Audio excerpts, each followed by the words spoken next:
the stakes around nobility and noble blood and noble honor versus being a peasant and so on. I've never really gotten it to resonate with an American audience. I think we look at, most of us look at it, and even if we're wealthy and powerful, we tend to identify with the peasants and the hardworking schlubs and the guys who, you know, in our meritocracy would be on top, like Figaro.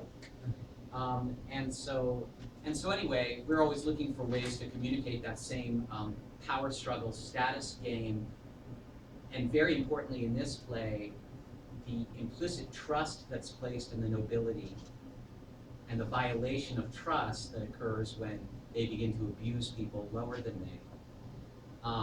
So we came up with this concept of a religious hypocrite. Yes. Barry and I have worked a lot with these ideas of shows within a show, play within a play, entertainers. You've seen dozens of them here at the In series. We're entertainers, so we're fascinated by them, I guess. And we didn't quite want to do that this time, but we thought a very public religious figure would be very interesting to work with, and that's when Barry brought up Elmer Gantry, which is a name maybe most of us know. I knew it without ever having read the book or seen the movie with Lancaster. So then I went and read the book, and it made perfect sense, and we began to make connections. And the reason I came up with the idea of a religious figure, a tent revivalist, is that Don Giovanni is a character. In Leporelo's famous aria, he talks about all the conquests he's made, over 2,000 women, all over Europe, and you think, okay, if he were in America, how would he be able to score all these women and still, not bear any responsibility? Well, here's the perfect setup. This guy is a preacher.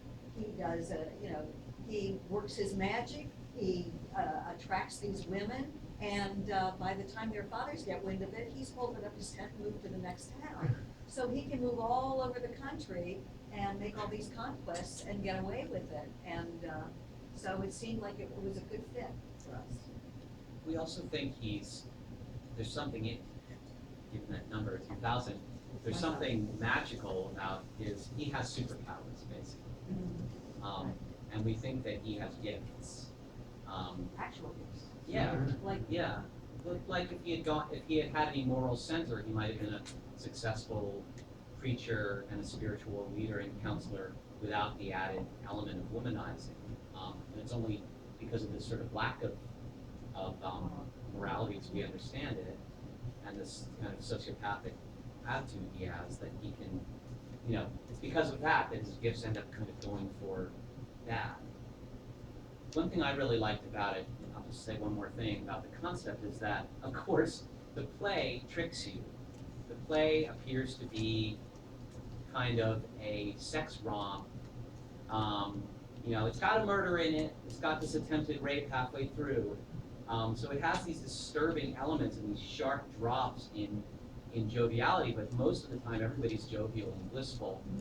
And so it feels like things will end well, actually, if he just gets back together with a woman that he married and left. He married and left this one woman, and so she's after him. You kind of feel like you're practically in a romantic comedy where if she could just convince him of how to be a better guy, and I think he has every reason to believe that when he wants to turn on that switch, we'll have a happy ending. There's so much comedy in this thing. There's no way it's a tragedy. That's what he's thinking. And then I don't want to give away the ending, but it's a deeply religious ending that says, just in case you thought religion was a sham or whatever else, it turns out it's real.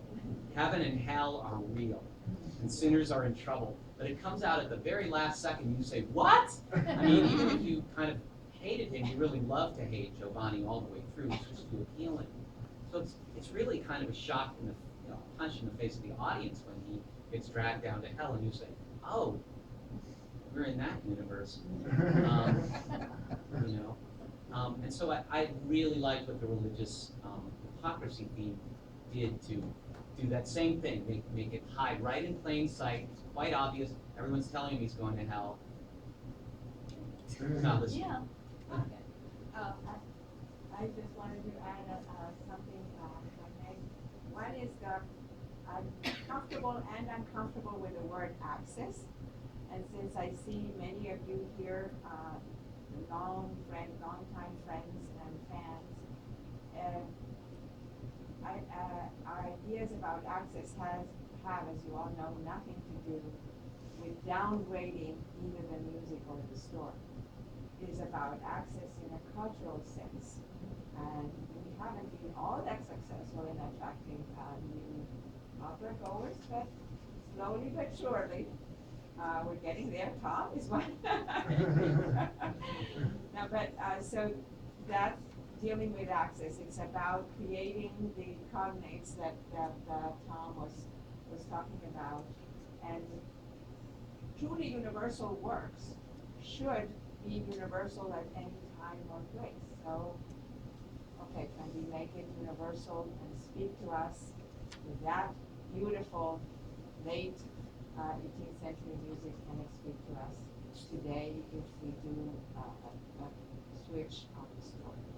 And since we're not a large opera house and we have no money, we don't have the obligation to our followers to do what is now considered the real thing, namely opera in the original language.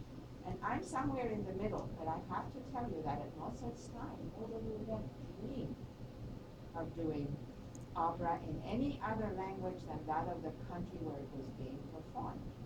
Which is why our recent Bari Biern that many of you just saw, which we did in Spanish with English, because there I couldn't take the leap, perhaps because of my own Latino and Spanish ancestry. It was done in French. The premiere was in French. Why? The Faya was in Paris. Were the Parisians going to go to see an opera in Spanish? Of course not. It had to be done in French.